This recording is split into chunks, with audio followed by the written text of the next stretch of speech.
এই দেশকে নতুন ভাবে স্বাধীন করতে বুকের তাজা রক্ত ঢেলে দিয়েছিল। তারা ছিল মাদ্রাসার হাফিজুল কোরআন, তারা ছিল স্কুলের নিষ্পাপ ছাত্র, তারা ছিল কলেজ ইউনিভার্সিটির মেধাবী বাংলাদেশের ভবিষ্যৎ সম্পদ। এদের রক্তের বিনিময়ে আমরা এদেশ স্বাধীন পেয়েছি, জালেমের জুলুম থেকে নিষ্কৃতি পেয়েছি। এরা এদেশ স্বাধীন করার জন্য রক্ত দিয়েছিল কারণ একটাই, তারা চেয়েছিল এদেশে কোনো জুলুম চলবে না, এদেশে কোরআনের বিরুদ্ধে ইসলামের বিরুদ্ধে কোনো আইন চলবে না। দুঃখের বিষয় এই সমস্ত রক্তের উপর পাড়া দিয়ে আজ যারা ক্ষমতার মধ্যে এমন উপদেষ্টা আমরা দেখতে পাই যারা সমকামিতার কুসংস্কৃতি মনে প্রাণে ভালোবাসে। কথা কোন ঠিক রেখে আমাদের প্রাণের দাবি এই সমস্ত কুলাঙ্গারদেরকে উপদেষ্টা পরিষদ থেকে বাতিল করে ইসলাম প্রিয় কোরআন প্রিয়দেরকে বাংলাদেশ পরিচালনার জন্য নতুন করে উপদেষ্টায় নিয়োগ দিতে হবে। কথা কোন ঠিক রেখে প্রিয় ভাই সব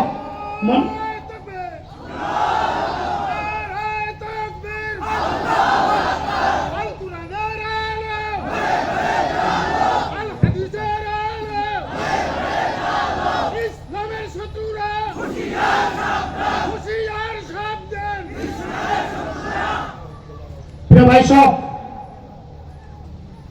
বাংলাদেশ নিয়ে গভীর ষড়যন্ত্র চলছে। যদি সক্ষম ভাবে মোকাবেলা করতে না পারি আবার কিন্তু আমরা জুলুমের কবলে পড়ে যাব, জালেমদের শিকার হয়ে যাব। প্রিয় ভাই সব আমার একটাই কথা, এদেশে এমন কোন গুনাহ বাস্তবায়িত যেন না হয় আইনি ভাবে যার কারণে আল্লাহর গজব ওয়াজিব হয়ে যায়। কথা কোন ঠিক না বেঠে? কওমে লূত তাদেরকে আল্লাহ পাক ধ্বংস করে দিয়েছিলেন। তাদের অপরাধ ছিল একটা, তারা সমকামিতা গুনাহে লিপ্ত ছিল। নাউজুবিল্লাহ বলেন। এই বাংলাদেশে আমরা আগের যুগে এক গুনার কারণে শনিবারে মাছ ধরা নিষিদ্ধ। বলেন মাছ ধরা কি বহুত বড় অপরাধ? শনিবারে মাছ ধরা নিষিদ্ধ ছিল, এই নিষিদ্ধকে উপেক্ষা করে মাছ ধরেছিল। এই জন্য জাতিকে আল্লাহ পাক বানালেন বানর, বানালেন শুকর। আল্লাহ পাক এক জাতিকে বন্যার পানি দিয়ে ভাসায় দিলেন, আরেক জাতিকে জিবরাইলের চিৎকার দিয়ে বিকট আওয়াজ দিয়ে মেরে ফেললেন, আরেক জাতিকে আসমানে উল্টায়া জমিনের মধ্যে দিয়ে দিলেন। পাথরের বৃষ্টি হলো। এক একটা গুনার কারণে এক একটা জাতি ধ্বংস হয়ে গিয়েছিল। কিন্তু এই জাতির মধ্যে আমাদের মধ্যে প্রত্যেকটা গুনাহ পূর্ণমাত্রায় বিদ্যমান। এ জাতি সুদ খায়, এ জাতি ঘুষ খায়, এ জাতি দুর্নীতিতে অভ্যস্ত, এই জাতি সমকামিতায় লিপ্ত, এই জাতি ওজনে কম দেয়, এই জাতি খাদ্যে ভেজাল দেয়, এই জাতি আল্লাহর আইনের মধ্যে কারিগরি করে নিষিদ্ধ কাজকে বৈধতা দিতে চাই। কথা কোন ঠিক না ঠিক? এরপরেও আল্লাহ পাক বাঁচায় রাখছেন কি জন্য জানেন? শুধুমাত্র আল্লাহর নবীর দোয়ায়। নবীজি দোয়া করছে, আল্লাহ গুনার কারণে আগেকার উম্মতদেরকে সমূলে ধ্বংস করে দিয়েছো, আমার উম্মতদেরকে সমূলে ধ্বংস করে দিন। আল্লাহর নবীর দোয়ার বদৌলতে নানা রকমের গুনাহ করেও আজও আমরা বেঁচে আছি। পূর্ব আকাশ থেকে আমাদের জন্য সূর্য উদিত হয়, পশ্চিম আকাশে অস্ত যায়, আমাদের জন্য আকাশে চন্দ্র ওঠে, আকাশে তারকা দেখতে পাই, আমাদের জন্য সুন্দর বাতাস বয়ে যায়, আমাদের জমিনে ফসল হয়, আমাদের গাছের মধ্যে ফল হয়, রিজিকের কোনো অভাব নাই, সব কিছু ঠিকঠাক ভাবে চলতেছে একমাত্র আল্লাহর নবীর দোয়ায়। কথা কোন ঠিক না? প্রিয় ভাই সব এই জন্য আল্লাহ তাআলা বলতেছেন গুনাহ থেকে বাঁচো। কবিরা গুনাহ দুই প্রকার, সগীরা কবিরা। কথা বলেন কয় প্রকার? কথা বল না, কয় প্রকার? সগীরা কবিরা, ছোট গুনাহ বড় গুনাহ। ছোট গুনাহ হাদিস শরীফ দ্বারা প্রমাণিত। আমি যে আয়াত তেলাওয়াত করেছি এই আয়াত দ্বারাও প্রমাণিত। এক হাদিসে আসছে, বুখারীর হাদিস, কিয়ামতের দিন আল্লাহ তাআলা এক গুনাহগার বান্দাকে তার সামনে হাজির করবে। এরপরে ফেরেশতাদেরকে বলবে, আল্লাহ ও আমার ফেরেশতারা, এই বান্দার যতগুলো সগীরা গুনাহ আছে গুনাহগুলো তার সামনে নিয়ে আসো। ফেরেশতারা সগীরা গুনাহ আনতেই থাকবে। বান্দা দেখবে সগীরা গুনাহ অনেকগুলো, ডানে গুনাহ, বামে গুনাহ, সামনে গুনাহ, পেছনে গুনাহ, গুনাহ আর গুনাহ। বান্দা নিশ্চিত জাহান্নাম ছাড়া আমার আর কোনো গতি নাই। সবগুলো সগীরা গুনাহ। বান্দা পেরেশান হয়ে যাবে। আল্লাহ তাআলা ফেরেশতাদেরকে বলবে, ও ফেরেশতারা, তার সমস্ত সগীরা গুনাহগুলো আনা হয়েছে। আল্লাহ বলবেন, বান্দা এই গুনাহগুলো কি তুমি করছো নাকি? তুমি করো না এই গুনাহগুলো? বান্দা বলবে, হ্যাঁ করছি। আল্লাহ বলবেন, ফেরেশতা, তার যতগুলো গুনাহ আছে সগীরা গুনাহ গুলোকে নেকের দ্বারা পরিপূর্ণ করে দাও। সবগুলো নেকের দ্বারা পাল্টাই দিবে। বান্দা দেখছে, হায় হায়, গুনাহ তো হয়ে গেল নেক। এই গুনাহ ছিল ছোট, তাই নেকটা এটা হয়েছে ছোট। যদি বড় বড় গুনাহগুলি আনা হয় তাহলে তো আমার নেকের পরিমাণও বেড়ে যাবে। এক বেটা নাকি বড় পেটওয়ালা বাজারে গেছে, আরেক বেটার সাথে বাচ্চা আছে। বাচ্চা দেখে বলতেছে, আব্বা দেখেন এই বেটার পেট কত বড়। পেটের মধ্যে যদি ব্যথা করে মনে টের পায় না, ব্যথা মনে হয় এক কোণার মধ্যে পড়ে থাকি, কারণ পেট তো বড়। ওই বেটা শুনে ফেলাইছে, শুনে বলতেছে, বাবা রে, পেটটা যত বড় ব্যথাটাও তত। গুনাহ যত বড়, এটা পাল্টায় যদি নেক হয়, নেক হবে তত বড়। তো বান্দা চিন্তা করলো, ছোট গুনাহ নেক হয়েছে, আমার তো অনেকগুলো বড় বড় গুনাহ আছে, এই গুনাহগুলো যদি এখানে আনা হয় আমার তো নেকের পরিমাণ বেড়ে যাবে। বান্দা বলবে, আল্লাহ আমার তো অনেকগুলো বড় বড় গুনাহ আছে, এই গুনাহগুলো তো এখানে দেখছি না, এই গুনাহগুলো আনা হোক, এগুলো নেকের দ্বারা পাল্টায় দেওয়া হোক। বান্দার এই কথা শুনে আল্লাহ পাক হেসে বলবেন, আমার ভাইরা, এই হাদিস বর্ণনা করতে গিয়ে আল্লাহর নবী এমন জোরে হাসি দিলেন, নবীজির চাপার দাঁত পর্যন্ত দেখা গিয়েছিল। এই হাদিস প্রমাণ করে গুনাহ দুই প্রকার, সগীরা এবং কবিরা।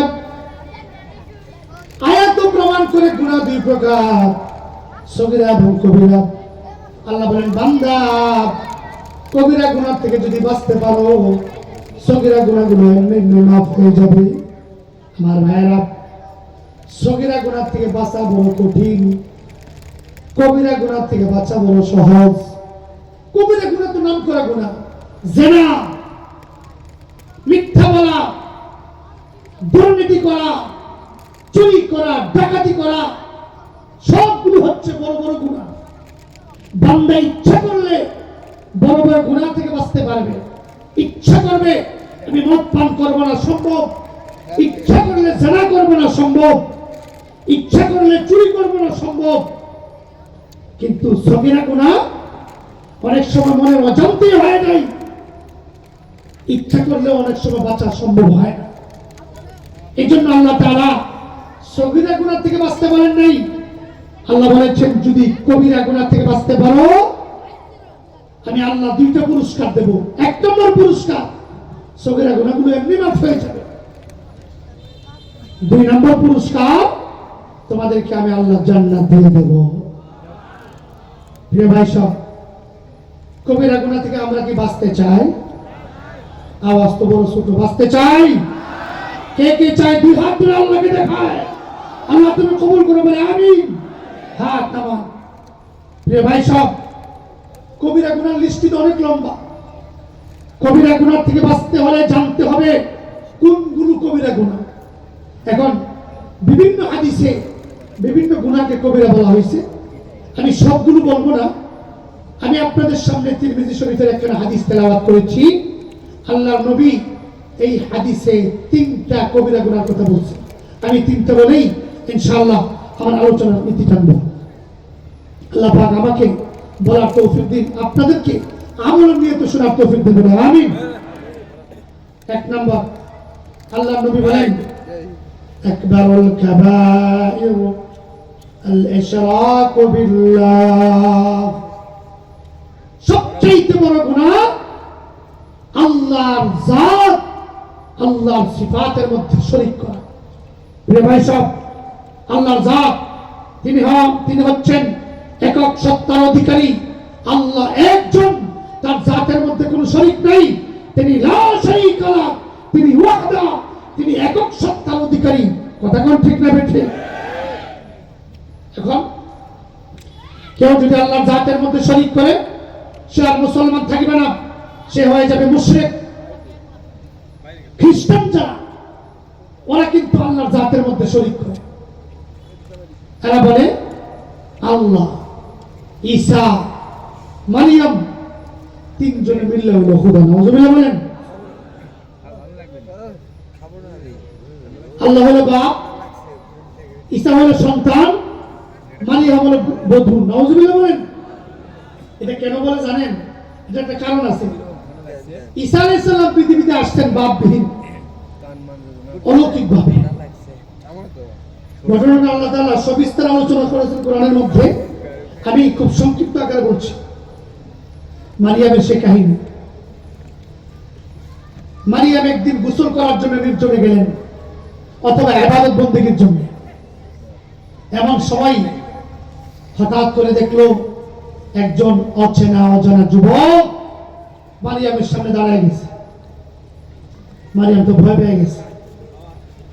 ভয় পেয়ে বলতে লাগলো, ইন্নী আউযু বিররহমান মিনকা ইন কুনতা তাকিয়া। যুবক, আমার সর্বনাশ করো না, আমার ইজ্জত নষ্ট করো না, আমার সম্ভ্রম তুমি নষ্ট করো না, আমার ক্ষতি তুমি করো না। মারিয়াম কাঁদতে লাগছে ভয়।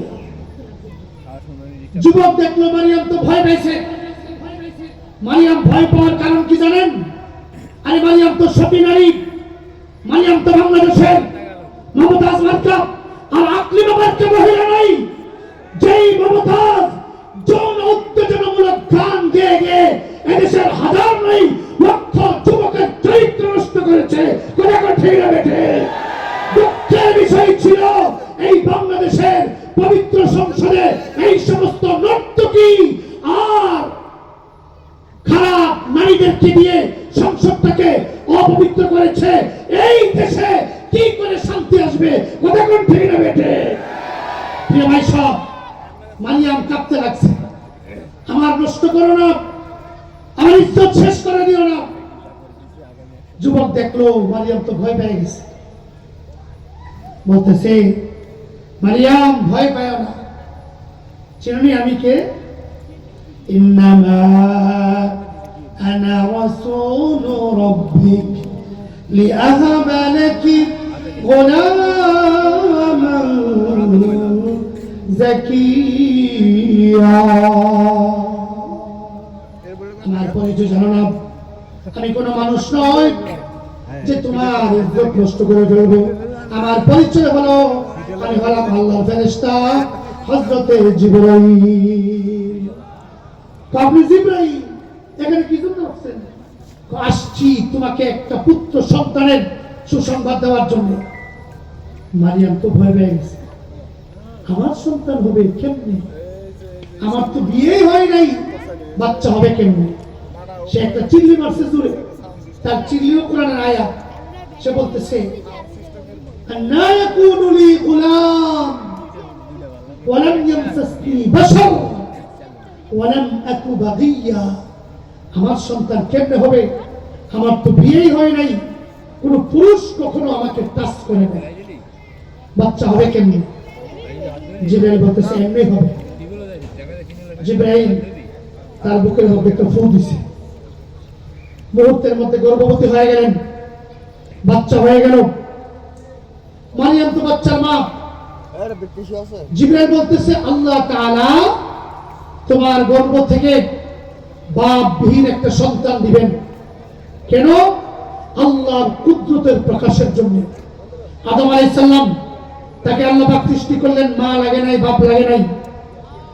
হাওয়া আলাইহিস সালামকে সৃষ্টি করেছেন আদম আলাইহিস সালামের বুকের বাঁকা হাড্ডি থেকে, মা লাগে নাই। রইল একটা দিক, বাপবিহীন পৃথিবীতে কেউ আসে নাই। মারিয়াম তোমার গর্ভ থেকে আল্লাহ তাআলা বাপবিহীন একটা সন্তান সৃষ্টি করে গোটা পৃথিবীতে প্রমাণ করতে চান তিনি সর্বময় ক্ষমতার অধিকারী, তিনি যা ইচ্ছা তাই করতে পারেন। জোরে বলেন সুবহানাল্লাহ। বাচ্চা তো হয়ে গেল। এবার মারিয়ামের চিন্তা, এই বাচ্চা নিয়ে যদি এলাকায় যাই মানুষ আমাকে কি বলবে, কত মানুষ কত কথা বলবে, মানুষকে কি করে বোঝাবো? মানুষ তো মানুষ। হ্যাঁ, এর আগে যদি আমি মরে যেতাম। আল্লাহ তাআলা বলেন মারিয়াম চিন্তা করো না, তোমার ইজ্জতের হেফাজতের দায়িত্ব আমি আল্লাহ গ্রহণ করলাম। এলাকায় চলে যাও। তবে একটা কথা, বাচ্চা সম্পর্কে কেউ যদি জিজ্ঞেস করে মারিয়াম কে বাচ্চার বাবা, তোমার তো বিয়ে শাদী হয় না, কেমনে তুমি বাচ্চা পাইলা, তুমি কিছুই বলবা না, চুপচাপ থাকবা, কাউকে কোনো কিছু বলার দরকার নাই। দেখেন, চুপ থাকা মারাত্মক এক চালাকি। এক বেটা খুন করছে, আদালতে ফাঁসির রায় হবে, তাকে ফাঁসি দিবে। বিজ্ঞ আইনজীবী বলতেছে আমি তোমাকে ফাঁসি থেকে বাঁচাই দেব আমার বুদ্ধিমতো যদি কাজ করো, তবে হ্যাঁ আমাকে 10 লক্ষ টাকা দিতে হবে। কদিমু কি বুদ্ধি? আগামীকাল তোমাকে যখন আদালতে উঠানো হবে, আমি তোমাকে যাই জিজ্ঞেস করব, তোমার উত্তর হবে একটা, সেটা হচ্ছে ভ্যা। ঠিক আছে। আইনজীবী বলতেছে তুমি তাকে হত্যা করলে কেন? হ্যাঁ কো ভ্যা। তার সাথে তোমার কিসের শত্রুতা? হ্যাঁ শুধু শুধু বলতেছে ভ্যা। আবার বলতেছে তোমার বাড়ি তার বাড়ি কত দূর? কো ভ্যা। এবার আইনজীবী বলতেছে মাননীয় আদালত, যাই জিজ্ঞেস করে শুধু ভ্যা ভ্যা করে, তার মানে মানসিকভাবে সে সুস্থ নয়, সে পাগল। পাগলের আবার কিসের বিচার? আদালত তাকে পাগল সাব্যস্ত করে বেকসুর খালাস দিল।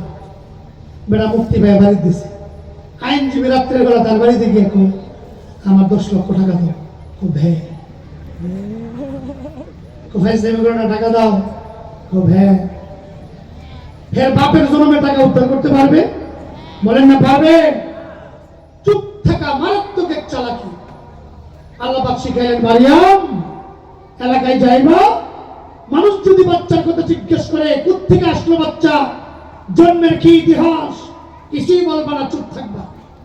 একটা কাজ করবা, বাচ্চা থেকে ইশারা করে বুঝাইবা যে জিগাও না বাচ্চাকে কে এই বাচ্চার বাপ। নাউজুবিল্লাহ। কে বাচ্চার বাবা?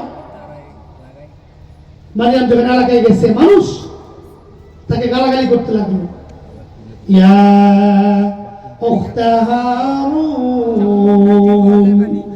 মা কানা আবুকি ইমরাআ সাউ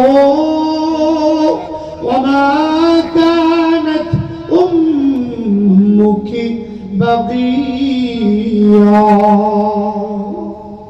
ও হারুনের বোন মারিয়াম, তোমার বাপ বড় ভালো মানুষ ছিল, তোমার মাও তো ভালো মানুষ ছিল, মাঝখান থেকে এত খারাপ তুমি কেমনে হইলা? বিয়ে হয় না, বাচ্চা জন্ম দিলাম। মারিয়াম কিছুই বলে না, বাচ্চার দিকে ইশারা করলো। বাচ্চাকে জিজ্ঞেস করো কি তার জন্মের ইতিহাস, কেমনে জন্ম হইল। এলাকাবাসী বলতে লাগলো মারিয়াম দোলনার বাচ্চা, দুধ খায়, কয়েকদিন যার বয়স, এই বাচ্চার সঙ্গে কিভাবে আমরা কথা বলবো? আমাদের কথা সে কি বুঝবে? তার কথা আমরা কি বুঝবো? قالوا كيف نكلم من كان في المهد صبيا এলাকাবাসী যখন কথাগুলো বলতেছিল ছোট্ট ঈসা মায়ের স্তন থেকে দুধ পান করতেছিল স্তনের বুটাটা ছেড়ে দিয়ে এলাকাবাসীর দিকে তাকাইছে তাকাই কথা বলতে আরম্ভ করছে কি কথা জানেন এই কথা কোরআনের আয়াত قال إني عبد الله ও এলাকাবাসী তোমরা ভেবেছো আমার মা মারিয়াম আমাকে অবৈধভাবে জন্ম দিয়েছে আমি বুঝি জারদ সন্তান না না আমি জারদ সন্তান নই আমার পরিচয় আমি হলাম আল্লাহর বান্দা আল্লাহর গোলাম জোরে বলেন সুবহানাল্লাহ আল্লাহর বান্দা বললেন কেন আল্লাহ হলেন আলিমুল গায়ব ভবিষ্যতের খবর তিনি জানেন ভবিষ্যতে যারা ঈসা নবীর অনুসারী হবে খ্রিস্টান সম্প্রদায় একটা সময় আসবে তারা ঈসা আলাইহিস সালামকে আল্লাহর ছেলে বলবে যেমন বর্তমান খ্রিস্টানরা ওরা ঈসা আলাইহিস সালামকে আল্লাহর ছেলে বলে আল্লাহকে ঈসা নবীর বাপ বলে ঈসা আলাইহিস সালাম ছোট্টবেলায় যখন কোনো বাচ্চা কথা বলতে পারে না তার জবান থেকে আল্লাহ পাক কথা বের করে দিলেন তার প্রথম কথা হলো ও এলাকাবাসী ও বিশ্ববাসী তোমরা শুনো আমার পরিচয় আমি আল্লাহর সন্তান নই বরং আমি হলাম আল্লাহর গোলাম আল্লাহর বান্দা যে গোলাম আর বান্দা হয় সে সন্তান হয় না যে সন্তান হয় সে গোলাম আর বান্দা হয় না জোরে বলেন সুবহানাল্লাহ আল্লাহর জাতের মধ্যে শরীক করে খ্রিস্টান সম্প্রদায় এই কথাটা গুনাহ থেকে কেটে দিলেন ঈসা আলাইহিস সালাম নিজেই ছোট্টবেলায় সুবহানাল্লাহ প্রিয় ভাই সব বহুত মানুষ আছে আল্লাহর জাতের মধ্যে শরীক করে আর আমরা মুসলমান আমরা কিন্তু আল্লাহর জাতের মধ্যে শরীক না করলেও আল্লাহর সিফাতের মধ্যে শরীক করি আল্লাহর গুণাবলীর মধ্যে শরীক করি আল্লাহর গুণাবলী হচ্ছে সন্তান দেওয়ার মালিক একমাত্র আল্লাহ চিৎকার করে বলেন সন্তান দেওয়ার মালিক কে আর জোরে বলেন কে সত্য করার মালিক কে হাসাবার মালিক কে কাঁদাবার মালিক কে ক্ষমতায় বসানোর মালিক কে ক্ষমতা থেকে টেনে হেসড়ে নামানোর মালিক কে কিন্তু আমাদের বিশ্বাস নষ্ট হয়ে গেছে আমরা এখানে এসে আল্লাহর গুণাবলীর মধ্যে শরীক করি আমরা কি করি জানেন সন্তান যাদের নাই গরু খাসি মান্নত করে সিলেট শাহজালালে কথা কোন ঠিক না ঠিক শাহজালালের কবরের পাশে দাঁড়ায় বাবা শাহজালাল 20 বছর যাবত ছেলে নাই মেয়ে নাই একটা ছেলে মেয়ে দাও নাউজুবিল্লাহ বলেন কোরআন খুলেন নবীর ছেলে নাই নবীর সন্তান নাই কোন নবী কোনদিন কোন মাজারে কোন গায়রুল্লাহর কাছে হাত তোলেন নাই একবারের জন্য আবেদন নিবেদন করেন নাই বরং ইব্রাহিম আলাইহিস সালাম মুসলমানদের জাতির পিতা তার সন্তান লাগবে জিন্দেগি ভর আল্লাহর কাছে সন্তান চাইলেন রব্বি হাবলি মিনাস সালিহিন বুড়ো বয়সে আল্লাহ সন্তান দিলেন আরেক নবীর নাম জাকারিয়া আলাইহিস সালাম সন্তান নাই নিঃসন্তান বিয়ে করার পর থেকে আল্লাহর কাছে সন্তানের জন্য কাঁদতে আছেন আল্লাহ একটা সন্তান দাও একটা সন্তান দাও একটা সন্তান দিয়ে আমার কুলটা ভরে দাও কোরআনের আয়াত রব্বি লা তাযরনি ফারদা ওয়া আনতা খায়রুল ওয়ারিসিন